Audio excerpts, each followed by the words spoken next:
नमस्कार, मैं हूं राहुल और आप देख रहे हैं पंजाब केसरी टीवी। संपूर्ण हिमाचल में वक्त तो चला है दिन भर की तमाम बड़ी खबरों से आपको रूबरू करवाने का, लेकिन सबसे पहले एक नजर अब तक के हेडलाइंस पर।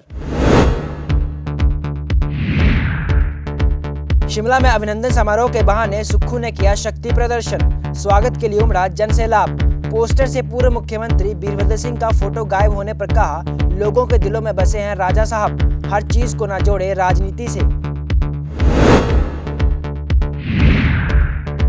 सुखविंदर सिंह सुक्खू ने बीजेपी पर कसा तंज। कहा, सरकार का रिमोट कंट्रोल है दिल्ली वालों के पास, आज भी वहीं से चलती है भाजपा सरकार।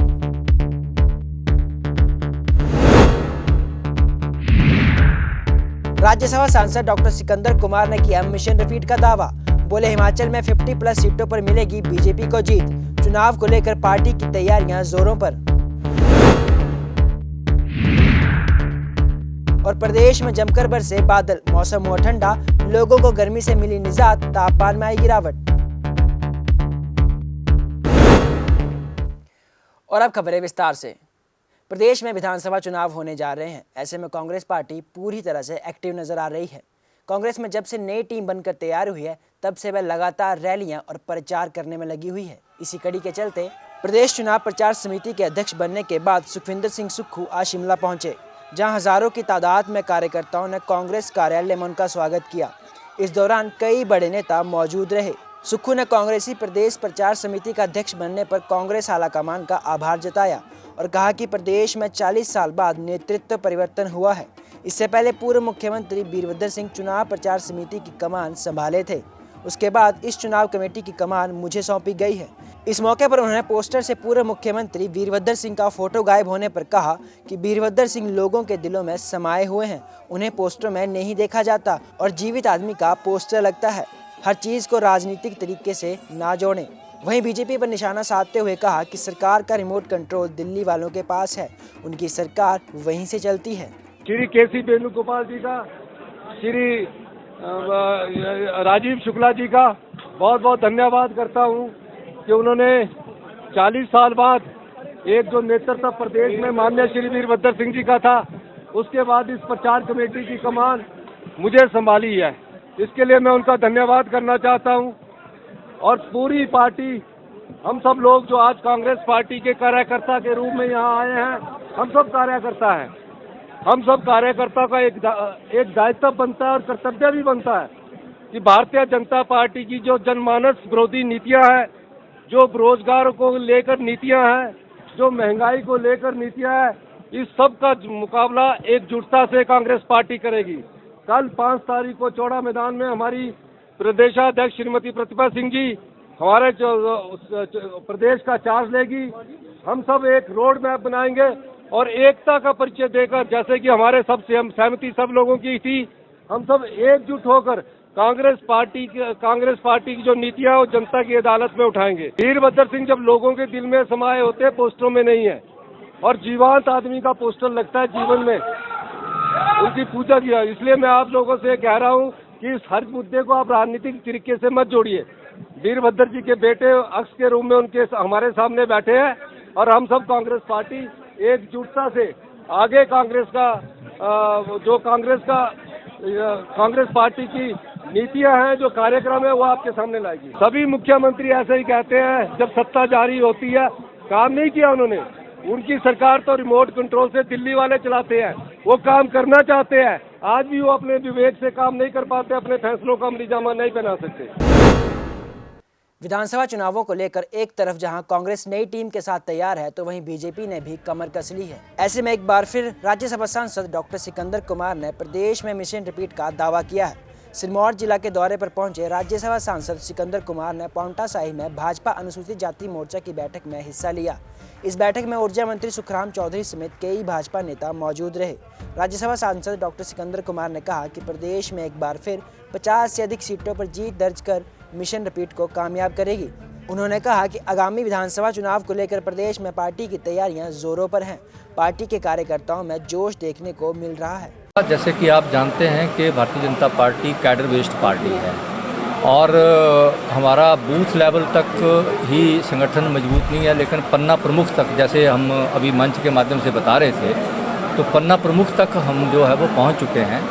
और जो योजना 2022 की है वो बन रही है। पूरे प्रांत में मेरा भी दौरा है और कांगड़ा पार्लियामेंट्री कंस्टिट्यूंसी में मैं 5 संगठनात्मक जिलों में गया हूँ और मुझे बात बताते हुए ये हर्ष हो रहा है कि नूरपुर से स्टार्ट करके कांगड़ा, उसके बाद चंबा, आपका देरा, पालमपुर और पिछले कल मैं जुबलकोट का ही था और आज आपके बीच में हूँ। और आज भी आप कार्यकर्ताओं में उत्साह देख रहे हैं। इससे बहुत मेरे दौरे के दौरान जो है कार्यकर्ताओं में बहुत उत्साह है। लगभग मेरी 15-20 मीटिंग्स जो है वो छोटी मोटी मीटिंग्स जो डेली कार्यकर्ताओं के साथ हो रही हैं। और भारतीय जनता पार्टी रिपीट नहीं करेंगी, लेकिन हम 50+ के लिए काम कर रहे हैं कि 50 से ऊपर जो है विधानसभा में सीटें हमारी आनी चाहिए। देश में एक बार फिर कोरोना के मामले लगातार बढ़ते जा रहे हैं। ऐसे में स्वास्थ्य विभाग ने एक बार फिर कमर कस ली है ताकि कोरोना के बढ़ते मामलों को रोका जा सके। जिला कांगड़ा में कोविड से बचाव हेतु बूस्टर डोज के तहत 60,000 लोगों को कवर किया जा चुका है। वहीं 12 से 14 वर्ष आयु वर्ग में 50,000 को पहली डोज लगाई जा चुकी है। इस आयु वर्ग में 28 दिन बाद पात्रों को बूस्टर डोज लगाई जाएगी। जिला में आरंभ किए गए अंत्योदय अभियान के तहत स्वास्थ्य विभाग के कंपोनेंट हर घर दस्तक के तहत आगामी 90 दिनों में किसी को कोविड से बचाव हेतु पहली या दूसरी डोज लगनी है या फिर बूस्टर डोज लगनी है, ये सुनिश्चित किया जाएगा। स्वास्थ्य विभाग द्वारा इस पर कार्य किया जा रहा है। अब स्वास्थ्य विभाग बूस्टर डोज पर फोकस करके कार्य कर रहा है ताकि कोरोना के बढ़ते मामलों को रोका जा सके। 60,000 आदमियों को जो प्रिकॉशनरी डोज दे चुके हैं। जो ये अकम अभियान है, इसके अंतर्गत स्वास्थ्य विभाग के पास 2 कंपोनेंट हैं। एक हर घर दस्तक अभियान के अंतर्गत किसी को कोविड वैक्सीनेशन लगनी है, चाहे वो पहली डोज लगनी है, दूसरी डोज लगनी है या प्रिकॉशनरी डोज लगनी है, उसकी मैक्सिमम कवरेज इस अभियान के दौरान अगले 90 दिनों में सुनिश्चित करने के लिए कहा गया है। पर क्योंकि हिमाचल में और जिला कांगड़ा में स्पेशली हम प्रथम और दूसरी डोज जो है लगभग सभी को लगा चुके हैं, तो हमारा इस कैंपेन के अंदर फोकस रहेगा कि जो एलिजिबल लोग हैं जिनको प्रिकॉशनरी डोज लगनी है उनको हम तुरंत प्रिकॉशनरी डोज दे पाएँ। साथ साथ इसी कड़ी में जो 12 से 14 साल वाले बच्चे हैं, उनमें से भी लगभग हम 50,000 बच्चों को जो है प्रथम डोज दे पाए हैं और उनको भी बूस्टर डोज दी जानी है 28 दिन के बाद। तो हम कोशिश करेंगे कि हम शीघ्र से शीघ्र उसको भी कंप्लीट कर पाएँ। रूस और यूक्रेन में लड़ाई अभी तक जारी है, जिसके चलते वहां पढ़ रहे छात्रों को कई तरह की परेशानियों का सामना करना पड़ रहा है। ऐसे में भारत से यूक्रेन MBBS की पढ़ाई करने के छात्रों का भविष्य भी अंधकार में डूबता हुआ नजर आ रहा है। हालांकि यूक्रेन के मेडिकल कॉलेज के द्वारा ऑनलाइन पढ़ाई तो करवाई जा रही है, लेकिन अगर युद्ध नहीं रोका गया तो भारत के हजारों छात्रों का भविष्य भी अंधकार में पड़ जाएगा। वहीं अब MBBS कर रहे छात्रों ने हिमाचल प्रदेश सरकार से मांग रखी है कि उन्हें यहाँ के मेडिकल कॉलेजों में शिफ्ट किया जाए। इसी मांग को लेकर जिला मुख्यालय DC कार्यालय में छात्र व अभिभावक पहुंचे और उन्होंने DC के माध्यम से प्रदेश सरकार को एक ज्ञापन भेजा। प्रयास नाम से हमारी एक ऑल ओवर इंडिया में ये संस्था बनाई गई है, जो कि parents of association of MBBS और यूक्रेन के बच्चों की है, ये प्रयास नाम से। लेकिन क्या हुआ कि हम सारे डिस्ट्रिक्ट और पूरे ऑल ओवर इंडिया में सभी डिस्ट्रिक्ट में हम DC साहब को जाकर ये ज्ञापन दे रहे हैं कि हमारे बच्चों को किसी तरीके से इंडिया में एडजस्ट किया जाए, क्योंकि बच्चों का जो भविष्य है, अब सेकंड सेमेस्टर में जो बच्चे इस टाइम कंप्लीट कर रहे हैं उनका थर्ड सेमेस्टर स्टार्ट होने जा रहा है और हम लोग सब बहुत ही बेचैन हैं पेरेंट्स। और आज यही उद्देश्य से हम गवर्नमेंट को इतला करने आए हैं कि हमारी जो बच्चों हैं उनको MBBS में यहाँ के लोकल कॉलेजेस में एडमिशन दी जाए और एडजस्ट किया जाए। जी, अभी मेरा 4th ईयर का लास्ट सेमेस्टर चल रहा है। इसके बाद हमें 2 मंथ्स की हॉलीडेज़ होती हैं और सितंबर में हमारा 5th ईयर का नया सेशन बैठना था।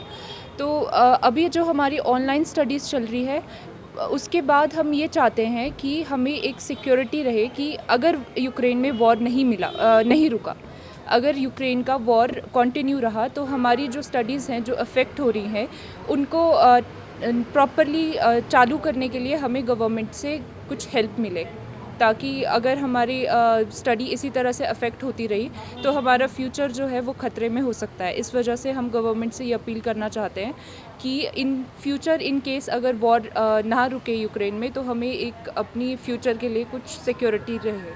हाँ जी। किसानों को अपनी फसल बेचने के लिए एक पोर्टल का शुभारंभ किया गया था, जिसके चलते किसानों को अब उसका लाभ मिलता दिख रहा है।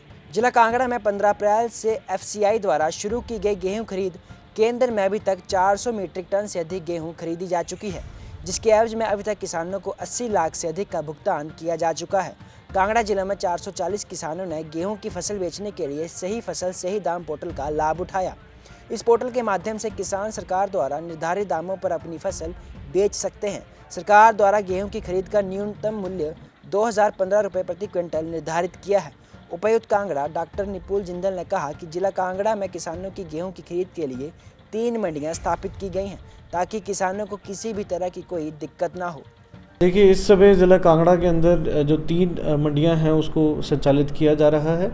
और जो सबसे पहले मंडी है वो रियाली फतेहपुर के अंदर स्थित है, दूसरी मंडी ठाकुरद्वारा इंदौरा के अंदर स्थित है, और तीसरी मंडी अभी जो गुज्जर का तालाब जो नूरपुर के अंदर थी, FCI की खुद की मंडी थी, उसको जो स्थानांतरित किया गया है फतेहपुर अनाज मंडी के लिए। तो यहाँ पे फतेहपुर अनाज मंडी के अंदर जल्द जो प्रोक्योरमेंट है वो शुरू की जा रही है, और 2 मंडियाँ इस समय सक्रिय हैं।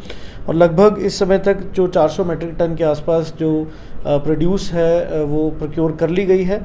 और इसकी जो अगर हम यदि मॉनेटरी टर्म्स में बात करें तो लगभग 80 लाख का जो प्रोड्यूस है फार्मर्स द्वारा ख़रीदा गया है।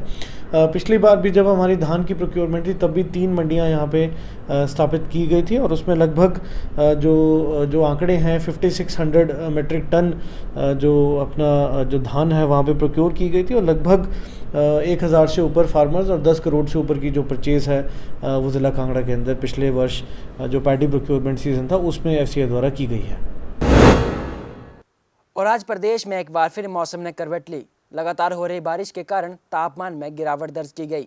बारिश के चलते लोगों को भारी गर्मी से निजात मिली। प्रदेश में पड़ रही भीषण गर्मी के बाद अब मौसम ने करवट ले ली है। बुधवार सुबह से ही प्रदेश के कई हिस्सों में तेज हवाओं के साथ बारिश हुई, तो वहीं राजधानी शिमला में बीते मंगलवार को ओलावृष्टि भी हुई थी, जिस कारण लोगों को काफ़ी नुकसान झेलना पड़ा था।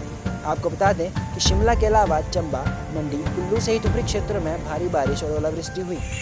एक और जहां लोगों को गर्मी से राहत मिली, तो वहीं ओलावृष्टि से फसलों को काफ़ी नुकसान हुआ। संपूर्ण हिमाचल में आज के लिए फिलहाल इतना ही। मुझे दीजिए इजाज़त। नमस्कार।